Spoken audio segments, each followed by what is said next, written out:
Dans mon salon, je tourne en rond, je commence à m'ennuyer. Là, je suis focus sur le projet, je pense qu'au gros billet. Pourquoi tu parles fort, toi tout le temps t'en fais trop. Ça faisait des mois que j'étais bloqué à San Fierro. Nouvelle skinny bitch, bikini, ok. Baby, suis la wave, le figuring, ok. Il me faut une nouvelle chaîne, double watch. Toujours les mêmes histoires autour de WAM. Salut Novez. Salut. Comment vas-tu? Ça va, super, et toi? Ça va, tranquille. On se voit aujourd'hui pour la sortie de ton nouveau projet, Radio Fantasy. D'abord, j'aimerais bien qu'on revienne un peu sur tes débuts, pour comprendre un peu ton cheminement musical. C'est quoi un peu tes premiers sons de rap que tu as bien aimé, toi? Les premiers sons de rap que je me suis mangé, en vrai, faut revenir à il y a un bon petit moment, parce que moi j'ai vraiment découvert le rap jeune, tu vois, vers 6-7 ans. Ok. Et les premiers sons que je me suis mangé, c'est vraiment les influences des années 2000, avec 50 Cent, Lil Wayne, genre les Window Shopper, Lollipop. Ouais. T'as une phase là-dessus d'ailleurs. Tu dis, j'étais déjà connecté quand j'écoutais Lil Wayne. J'étais déjà connecté quand j'écoutais Lil Wayne. Dans l'un des projets, tu dis ça. Ouais, exactement, parce que je l'ai découvert jeune de ouf. Et que, en vrai, moi, tu vois, j'ai pas spécialement de grands frères ou de personnes qui m'ont dit d'aller écouter. J'ai vraiment fait mes découvertes par moi-même. Ouais. Et quand j'ai vu ce que Lil Wayne est devenu par la suite, je me suis dit, en vrai, j'avais vu juste quand même. Tu vois, même si j'étais petit, je comprenais pas tout. Mais bizarrement, j'avais choisi un bon style de rappeur apparemment. T'as eu la vision. Ouais, on va dire ça. C'est vrai qu'aujourd'hui, en fait, y a plein de rappeurs qu'on entend aujourd'hui qui sont un peu les enfants entre guillemets de Lil Wayne. De ouf. Musicalement, lui il fait un peu le pont entre l'ancienne génération et la nouvelle génération qui tend plein de choses à l'autotune et tout. Exactement. Mais en vrai, pour moi, après c'est mon avis, ça m'appartient. Mais pour moi, Lil Wayne, en vérité, c'est le rappeur qui a le plus d'enfants dans toute l'histoire du rap. Ouais. Après, certains seront d'accord, d'autres non peut-être, mais de mon point de vue, ouais, vraiment. C'est vrai que là, dans l'histoire récente, on va dire, c'est vrai qu'il y en a beaucoup qu'on peut affilier à Lil Wayne en tout cas. Son influence, elle est tellement grande, ça a donné naissance à des styles qui d'ailleurs ont encore apporté d'autres styles. Ouais. Non, vraiment, son influence, elle est super impactante. Ok. Et alors, c'est quand un peu les premières fois où toi, tu t'es mis en mode moi aussi, j'ai envie de faire du rap. Ouais. C'est quand que t'as écrit tes premiers textes? Mes premiers textes, c'était pendant l'adolescence. Je devais avoir genre 14 ans. Et je pense que le truc, il est venu en mode... ça commençait à faire tellement de temps que j'écoutais du rap tous les jours, tout le temps. Je m'y intéressais tellement qu'à un moment, je pense, je me suis posé, je me suis dit, en vrai, ça donne quoi là, si c'est moi qui rappe? Et j'ai commencé à écrire comme ça. Après, j'ai commencé à rapper mes textes devant mes potes. Mes potes, ils commençaient à me dire en vrai et tout, pas mal et tout. Après, niveau flow, mesure et tout, je connaissais rien en soi, tu vois. Ouais. Mais dans l'écriture, il y avait déjà un petit style. Il y avait déjà des potes à moi qui mettaient en avant le fait que potentiellement, il y avait un petit truc, tu vois. Ouais. Et j'ai kiffé le faire, j'ai kiffé écrire et j'aime tellement ça que je me suis jamais arrêté. Début de journée, je mets le vêture. Le soir en bas, on est posté. Et la chica, tu t'es perdu. Elle voit les sous, elle veut rentrer. J'ai beaucoup traîné dans plusieurs coins de rue. À tuer l'ennui, à chercher l'argent. Si on suit un peu le cheminement de ta carrière, en fait, il y a un peu une première partie où en fait, tu étais dans un groupe qui s'appelle le Y-Gang. Ouais. Est-ce que tu peux expliquer qui y avait?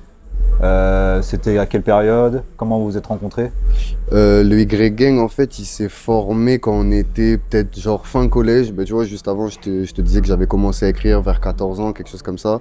Et peu de temps après, en fait, j'étais avec un pote à moi de ma classe qui connaissait Noam, c'était son pote, il traînait avec lui en dehors du collège et tout. Et moi, je lui disais que je rappais et tout. Il me disait, ouais, moi aussi, j'ai un pote qui rappe et tout.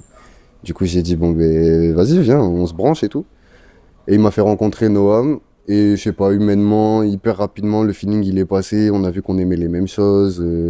Et on a commencé à se freestyler des textes comme ça, tu vois, qu'on avait dans un coin de rue, tu vois. Et on a kiffé. Lui, ça faisait déjà un petit moment qu'il rappait. Moi, ça faisait vraiment pas longtemps. Il avait un certain niveau déjà. Après, il m'a fait rencontrer Ya5D, Lou Banks aussi. Lou Banks, lui, il était plus derrière les prods, ingé son, etc. Et Ya5D qui faisait du son aussi. Ça va. Et en fait, c'est juste, de base, c'est une amitié qui a démarré de ça. Et vu qu'on avait vraiment cette passion en commun, on a décidé de former le groupe de manière super naturelle, tu vois. Pour détailler un petit peu plus, dans le groupe, du coup, il y avait effectivement donc 3 artistes. Donc Noam, Ya5D et moi-même. Et il y avait Lou Banks qui était derrière les prods, à l'enregistrement en studio. Il avait son home studio, on enregistrait tous nos sons chez lui. Ok. Toutes les personnes que tu viens de citer font partie du studio ERA. Est-ce que tu peux expliquer pareil, qu'est-ce que c'est, qui a... Le studio ERA, du coup, on va retrouver les membres que je viens de citer, donc ceux qui sont issus du Y Gang. Et d'année en année, on en a rencontré d'autres aussi, donc à savoir 6am, Yaksa, qui sont tous les deux beatmakers, qui sont également ingé son. Donc voilà, et également Blue 237, avec qui on s'est liés d'amitié, et aujourd'hui il m'accompagne sur toutes mes scènes. Oui, il fait du rap. C'est un artiste, c'est un peu quelqu'un qui touche à tout, il est super productif, c'est quelqu'un qui est super curieux musicalement. Et je me nourris aussi de ça, tu vois, à le fréquenter au quotidien. Et c'est vrai qu'aujourd'hui, ouais, comme je te dis, il partage toutes mes scènes avec moi. Il est artiste à part entière avec nous aussi. Et voilà, aujourd'hui, on va dire, du coup, il y a 4 artistes et 3 beatmakers, ingé son, avec qui, du coup, on a formé le studio ERA. Ouais. Tu crois qu'avec l'amour, t'attacheras mon démon. Processus dans ma tête, je fais que démon. Au sommet de la montagne, ils me verront. Ok, touch qualidad. Après l'aventure Y-Gang, on va dire. Ouais. Du coup, vous êtes partis un peu en solo, Ouais. chacun de votre côté, mais tout en restant du coup liés, notamment grâce au studio ERA. Ouais, tout à fait. Type, on a fait une interview pour le studio ERA, et quand j'ai fait l'interview, Lou Banks, il m'a dit un truc, c'est que en comparaison avec Noam, qui lui avait trouvé sa ligne directrice assez rapidement, toi ça avait mis un peu plus de temps. Est-ce que tu peux expliquer pourquoi et comment? Moi, ça a mis un peu plus de temps parce que déjà, il faut savoir que quand après Y Gang, moi, faut savoir, j'ai fait une pause dans le son, peut-être de genre 1 an, un truc comme ça. Okay. Juste parce que trop de son, j'ai voulu un peu m'éloigner, vivre, tu vois. En vrai, tu vois, c'est pas tout le monde qui vit le quotidien qu'on peut avoir. Être vraiment enfermé en studio, essayer de construire des carrières, etc. Il y avait un moment, je pense que j'avais besoin d'air, j'avais besoin de vivre un peu comme tout le monde, partir en vacances, aller en voyage, la vie, tu vois, tout simplement. Ouais. Donc j'ai fait une pause comme ça, je savais que j'allais revenir, mais j'avais besoin de m'aérer l'esprit. Et quand je suis revenu, c'est vrai que je suis revenu un peu en mode... je faisais tout ce que j'avais envie de faire. Si un jour j'avais envie de faire de la trap, je faisais de la trap. Si j'avais envie de faire de la D3, je faisais de la D3. Si j'avais envie de faire de la two-step, je faisais de la two-step. Enfin, tu vois, j'allais vraiment partout où il n'y avait pas vraiment de ligne de conduite. Et c'est vrai que pour un artiste, quand même, pour se construire, c'est important d'avoir une ligne directrice, d'avoir le fameux mot que tout le monde emploie, une direction artistique, etc. Tu vois. Ouais. Et après, donc ça a mis un peu plus de temps, parce qu'on va dire que c'était un peu tout fou dans ma tête. Ouais. Je voulais tout faire. Ouais. Et après, j'ai vraiment trouvé ce que moi j'aime, ce qui me correspondait.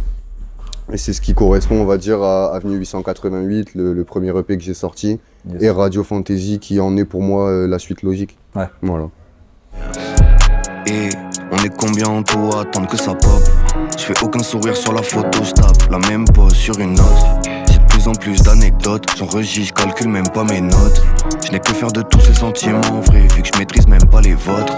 Et c'est marrant parce que moi, je sais, enfin je l'ai ressenti comme ça, mais j'ai l'impression que cet album, enfin cet EP, on pourrait penser que c'est un peu un EP d'été. Enfin les sons font un peu penser à l'été. Ouais. Mais en même temps, tu l'as sorti en octobre. Ouais. Et voilà, est-ce que c'est moi qui me suis trompé sur mon ressenti ou... Non, tu te trompes pas du tout parce qu'il est sorti en octobre et il a été créé cet été. Ok. Donc il a été créé entre juin, juillet et c'est tout, je crois. Août, je crois que j'avais déjà fini. D'accord. Si je dis pas de bêtises. C'est les clips que j'ai fait en août. Et ouais, juin, juillet, ambiance été, vacances, au bord de la piscine, il y a une prod qui tourne, je prends mon téléphone, tac, tac, tac, j'écris. Okay. Le lendemain ou le soir même, je le pose au studio. Ça s'est vraiment fait super naturellement. Je suis quelqu'un qui me prend pas beaucoup la tête, moi, sur la création en elle-même. Enfin, j'y suis attentif. Ouais. J'ai envie que ça soit quand même hyper qualitatif, etc. Mais je vois vraiment la musique comme... je sais pas, une vague à surfer, tu vois. Tu prends ta planche, la vague elle arrive, tu la prends, tu surfes dessus. Et c'est pour ça que j'essaie vraiment de garder ce côté spontané, au mode feeling. Et le projet il a été fait comme ça, avec cette ambiance estivale. Justement, de ton processus créatif, à un moment, tu as une phrase où tu dis j'enregistre, je calcule même pas mes notes. Ouais. En fait, ça c'était vraiment pour dire genre, tu vois, j'écris mon texte quand j'ai la prod. Et quand je l'enregistre, au final, je suis dans la cabine. Et je suis pas à la lettre ce que j'ai écrit. D'accord. Tu vois, parce qu'en vrai, c'est chiant d'être dans la cabine, de regarder son téléphone, de lire ce que tu as écrit. C'est pour justement pas perdre ce côté spontané. Ouais. Tu le fais au feeling. En termes de rythmique, de flow et tout, tu vois, il y a des mots qui vont sortir comme ça aussi. Ouais.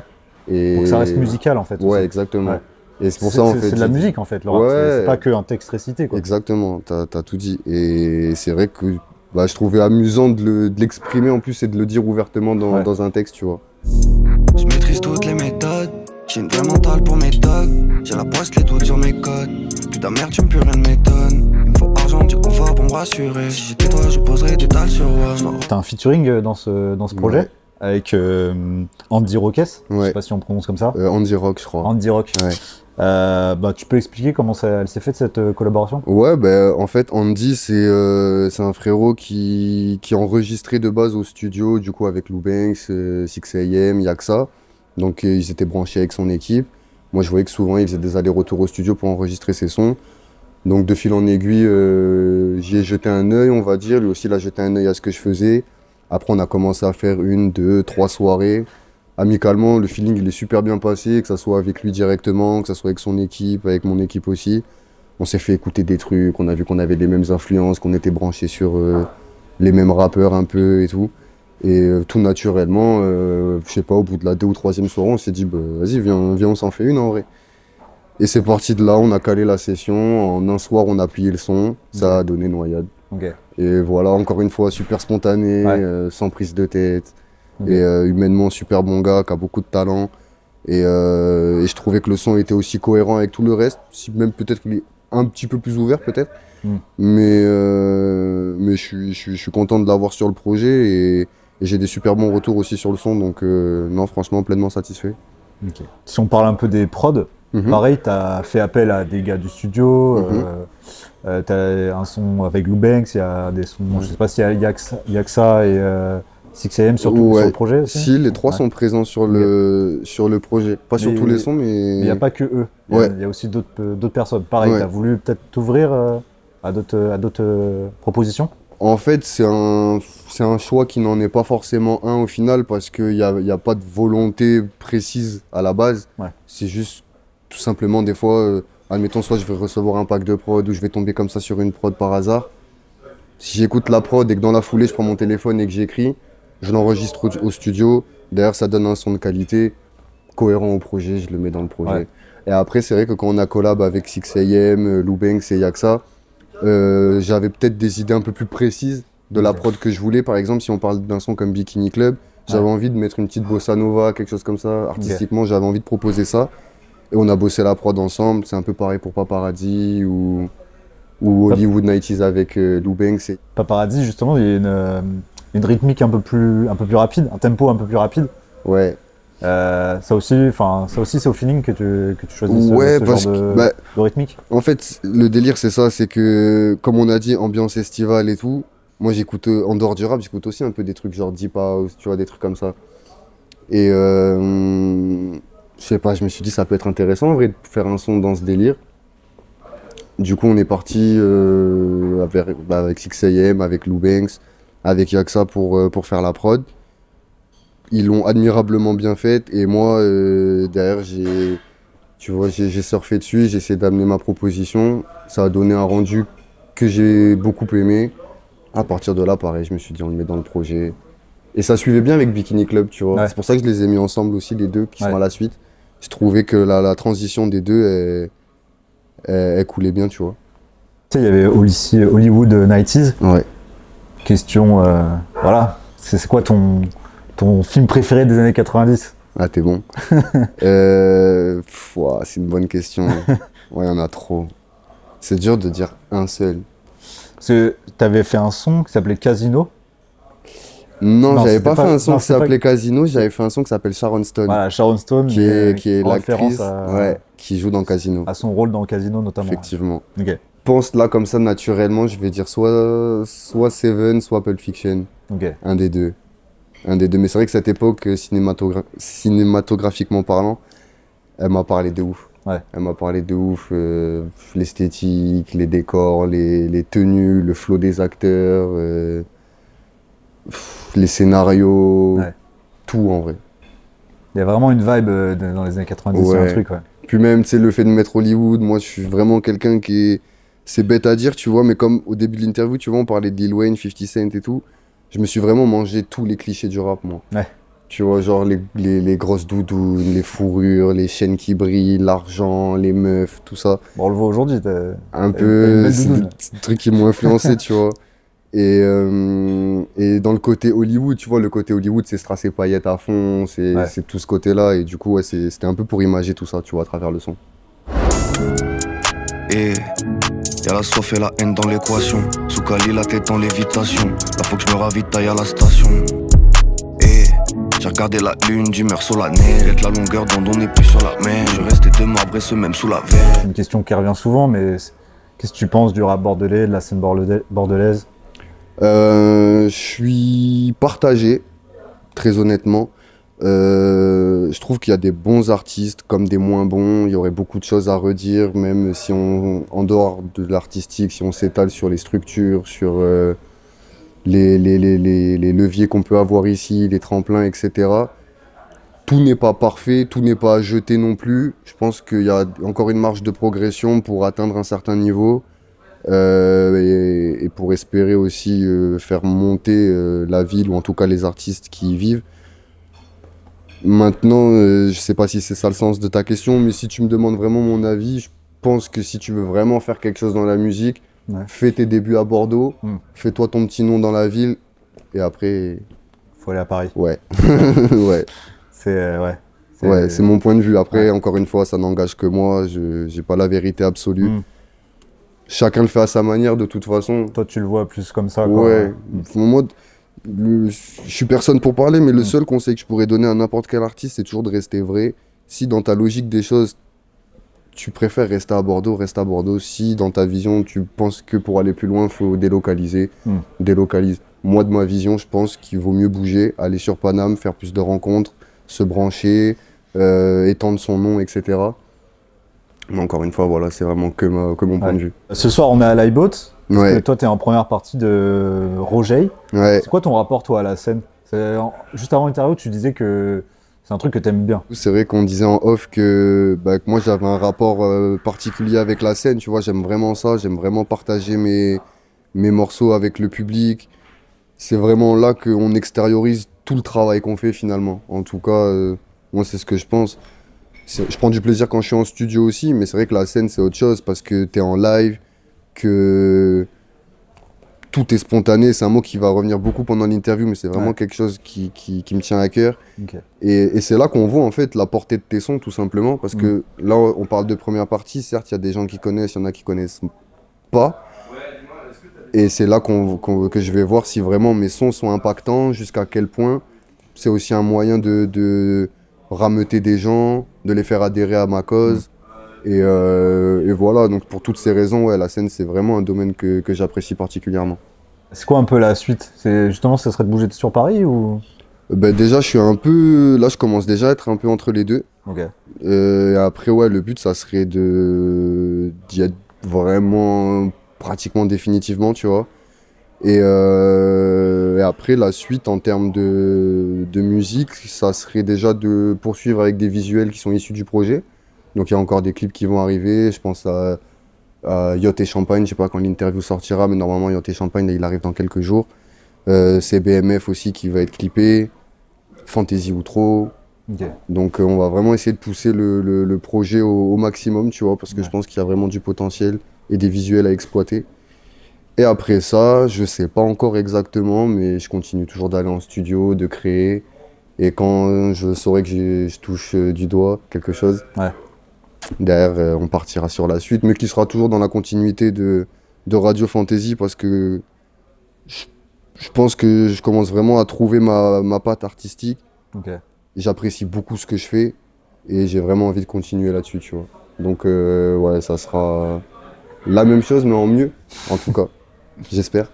Ça marche. C'est tout ce qu'on te souhaite. Merci. Merci Novaze. Merci à vous l'équipe. On s'attrape bientôt. Restez branchés sur les réseaux sociaux, partout. Il y a du neuf qui arrive. On est ensemble l'équipe. Bao. Nouvelle skinny beach, bikini, ok. Baby, suis la wave, le figuining, ok. Il me faut une nouvelle chaîne, double watch. Toujours les mêmes histoires autour de moi. bas fond, là je fais de la musique haute couture. Depuis minuit sous liqueur, elle veut un Kenty bien goûtu. Sur la côte en lunettes Prada, ma baby à la côte. La vois en couverture de Vogue, occupe de tout ça quand t'es pas là.